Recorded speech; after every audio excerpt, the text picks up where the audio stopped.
Welcome back, WNST, Towson, Baltimore, and WNST.net. We do not play the Indianapolis Colts too often around here anymore. We went through a little stretch where we saw a lot of Peyton Manning and saw a lot of the backside of Peyton Manning as well in those ugly years back in the day. But I remember when those uniforms were beautiful, and when this guy ran around out on 33rd Street. You know him as a former Baltimore Colt, but at heart, he's really just a Sooner. And the pride of Port Arthur, Texas, via all things Boomer Sooner. We welcome back our running back around here with the tearaway jerseys. We welcome Joe Washington back on. Joe, you're out on Twitter, man. I didn't know you're at OU Silver Shoes, so I'll send everybody out there to follow you. Hey, man, I was just looking for anybody that could tie the Baltimore Colts, right, to this current era, because we have these empty seats here, and I know during your era, selling tickets was a big, Mr. Irsay, I'm sure, brought that up with you on more than one occasion about selling tickets, right? Hey, let me tell you something. During that particular tenure, it was pretty difficult to sell. We weren't playing well. We had a lot of people injured. But the main thing, Ness, was the fact that this guy was shopping the team around. So, morale was down a little bit. But let me tell you something. Whenever I think of Colts, there's only one coach I think of, and I'm pretty sure that it has always been the signature team of the NFL, and that was the Baltimore Colts. And it will never, ever change as far as I'm concerned. You know what the Ravens have represented here, and you lived in our community for so long and worked here locally and did so much good here. And, to think about where the city was in 1994, 95, now the Carolina Panthers are going to be sold. The Jaguars have been sold. And they've been so unsuccessful that they play a game over in London every year and give their games away, and they'll have a hard time selling out a playoff game 2 weeks from now when they're going to have one for the first time in this generation. And yet, I got off a plane from Cleveland on Monday morning, Joe. I mean, there were 12, 13,000 people at the game on Sunday. They're 0-14, I mean, you talked about the hard times in Baltimore. 0-14 and 20 years in. And St. Louis has lost its team. San Diego's lost its team. Oakland's about to lose its team. And here in Baltimore, all we've known is this really incredible thing, sort of what Oklahoma is to Oklahoma, right? Like that people are all in for life, at least we thought. But boy, the knee has changed things. I think modern technology has changed things. And, we're getting 10, 15, 20,000 empty seats inside of our stadium in a year where we're 8-6. It doesn't add up to me. And I'm trying to talk to people about it to soothe myself here, Joe. Well, you know what? Hey, the one thing, I will say, we've had pretty good doggone ownership, with our Ravens, and they've embraced the old Colt players. They've been pretty doggone good to us. Hey, and they've been to Super Bowl. So with that being said, I think, society for the most part, the way we approach things, that has basically changed a lot of stuff. I mean, I don't know what you can do, but that for the most part has changed things. But hey, I love football. I still, we still have the diehard football fans here in Baltimore like no other place. And it's just going to take a little time, win a little bit more. And, the atmosphere around, the physicality of the game is sort of, turning people away a little bit. And now people ask me if I had a little if I had a little boy and he wanted to play football, would I let him play? Well, knowing what I know now and understanding what I understand and my being able to get through it, would I play again? Yes. If my son wanted to play, I'd have to let him play, Ned. So it's still, as far as I'm concerned, America's game. And Baltimore is still, a great city for football. Hey, I just love the community. Joe, 40 years later, have you lost teammates? I mean, I think we all saw what happened to John Mackey here. Was a little bit before your time, but, I saw that physically year after year. It's a heartbreaking thing, I think, what we're seeing O.J. Brigance go through here. And I'm sure, you were in the league a long time. You had a lot of teammates. You played for a couple different organizations. 40 years later, the information that's come out right now about CTE and about these issues, I don't think there's ever going to be a point where the rest of us are on the planet and not be subjected to it. A former Raven is suffering right now from some early onset issues, and some old teammates are rallying around, and it stayed kind of private, and we're going to keep it that way. But there's a lot of private suffering that's going on amongst the people who did what you did for a living 40 years ago. Yeah, Ness, that's really, unfortunate. There are a lot of guys going through it, and if you play the sport a long time, and really, I really do think too that any sport, life for the most part, the odds of it happening in other areas may not be as great as they are, in my particular sport. But the fact of the matter is, hey, we understand, but we still need to be taken care of when it happens. But it's just tough, and hey, I've got a few buddies that are going through it, and it's tough to see. Sometimes I wonder if I have any effect because I played for a long time at a position that, for the most part, people are chasing you all the time. But it's still a game that I love no matter, what has taken place.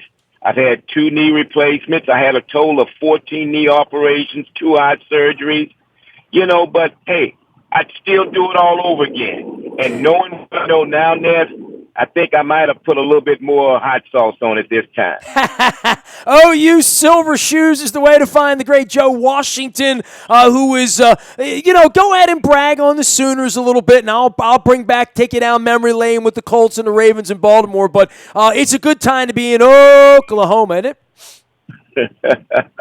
Well, it is. We've had a pretty fortunate run. We had a, change in coaches, and a coach that, Bob Stutes, our former head coach, handpicked, and the guy's done an unbelievable job. We've got a good team, some good players, and hey, we've been lucky to be able to make it, to this Final Four. Hopefully, we can, win this particular game.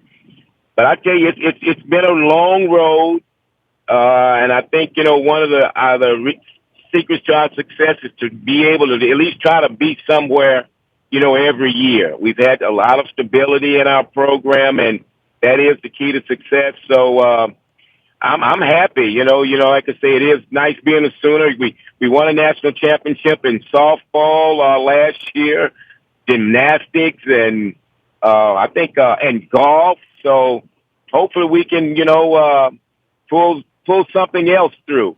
You going to be in Pasadena, Joe? Yes, I am. I am going.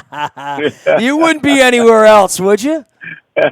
I don't think so. Not at this particular time and date, Ness.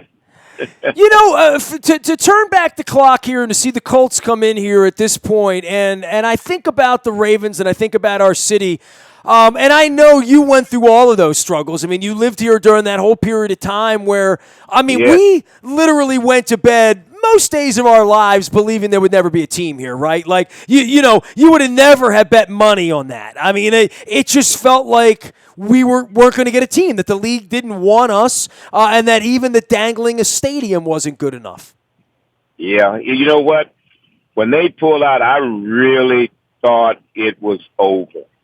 And I thought, my exact thought was this: I once played for a team that doesn't exist anymore. And it hurt because as a kid growing up in Texas, the Baltimore coach was my and my little brother's favorite team there. He was Johnny Unitas. I was Lenny Moore. Hey. And when you thought of NFL teams, you thought of the Baltimore Colts. And So many when they people tell left, me that grew up somewhere else, and it was either hey, that or the Packers. Kids of the I'm '60s, telling right? you, Like, because you were born in 1953. So let's be honest. I yes, mean, greatest game I ever played. You were 4 or 5 years old. You obviously fell in love with football at some point in the '60s. It became your vocation and what you did. And in the mid '60s, there was Bart Starr and Johnny U. And the Cowboys. You're part of the world. They weren't very good then, right? hey, the Cowboys could never beat the Packers. So I'm going to tell you, I was a Baltimore Colts fan. No one else existed for the most part but the Baltimore Colts in the NFC. Now, being in Texas, I rooted for the AFC, the Houston Oilers and the Kansas City Chiefs. But let me tell you something, but that was because of the uniforms. You know what I mean? Sure. Hey, Oh, I those love got the Oilers. uniforms That's why I love the Oilers, the Yeah, uniforms, man. indeed. But I'm telling you, when it came to football, I can name them all. Alan Amici, Donovan, Big Daddy, Raymond Berry. I mean, hey, I was a Colt fan. Hey, and I live in Baltimore in the same place for the last 30-something years. So, hey, Baltimore's home. Joe, appreciate you, man. Tell me what you're doing. You're writing a book, The 7 Secrets of the Silver Shoes. Tell me when this thing's coming out and give me a little bit of insight onto this. Hey, it is out. It is the 7 secrets, which are really not secrets of my life as a kid. The thoughts and stories I had. A couple of chapters in the book, and maybe about imagination. I felt my greatest attribute as a runner was my imagination. Because I always had everything I did was always in trial. I went through my imagination, which was 2020. I got as many free runs as I could until I got it right. And that's one of the chapters, giving credit to people, being able to take credit. It's not all about winning and just different things. And really even a part where I can thank my guys that I played with, thank the people that were part of my community that, helped raise me, mold me, the heroes I had, the Johnny Unitas, the coaches I had, my coach, my dad, my mom, all of these people that influenced my life, and the secrets that are really on secrets because we all know them. And what I do in this particular book is reinforce and give the life lessons that I had that really influence and make sure that these secrets are really concrete. The 7 Secrets of the Silver Shoes, Principles for Success on and off the Field. You can find it out on Amazon, anywhere books are sold. You can find Joe at OU Silver Shoes. Joe, always a pleasure, man. This is the good news about the ghost of Baltimore football past, and the old Colts is having guys like you around here to chat with. So always appreciate the time. Let us know if we can ever help you out, man. Hey, Ness, appreciate it, man. Hey, thank you. Appreciate you. There he goes, Joe D. Washington, as they say, with the tearaway jersey out the back door. And for anybody who's old enough to remember watching him run around, that was a lot of fun. I saw Lydell Mitchell, by the way, out at our There Goes My Hero golf event a couple months ago, so that was kind of cool, too. Of course, I see Rick Volk around town and Tom Matty and Bruce Laird and Stan White, so there are plenty of old Colts to go around here, but it's more the Ravens in the modern era, 22 years into this, examining the ghost of Baltimore football past this week as the Indianapolis Colts come to town. The present, I'm writing about that this week at WNST.net, and the future, and addressing the issues of the empty seats and the lack of the third down push and the lack of the Ray Squirrel and everything else that's gone into making the modern era of Baltimore football pretty cool, and I think a very, very high bar for the level of expectation for what people expect from the Ravens, I guess, at this point. Nasty at WNST.net finds me. I am out in the buyatoyota.com audio vault 24 hours a day from anywhere in the world on your mobile device by downloading the Tune In radio app. We do come in crystal clear from wherever you happen to be. Morning newspaper ships to your email inbox at 7 a.m. That's all brought to you by Planet Fitness and PlanetFitness.com, where it's still $10 a month, never any commitment. You can learn more, get a little inspiration at PlanetOfTriumphs.com as well. Dennis Colatzos will be here on Thursday, driving you home. It is the SSV on WNST, the Sunday Sports Voice, now heard on Thursdays from 3 until 5. And, of course, don't hold your breath on this. But when the Orioles do make a deal, you're going to get it first on the WNST text service. All you have to do is sign up on the website free of charge. It is all brought to you by Coons Ford of Security Boulevard. I am Nestor. We are WNST.net, AM 1570, and WNST Towson, Baltimore, and we never stop talking Baltimore sports.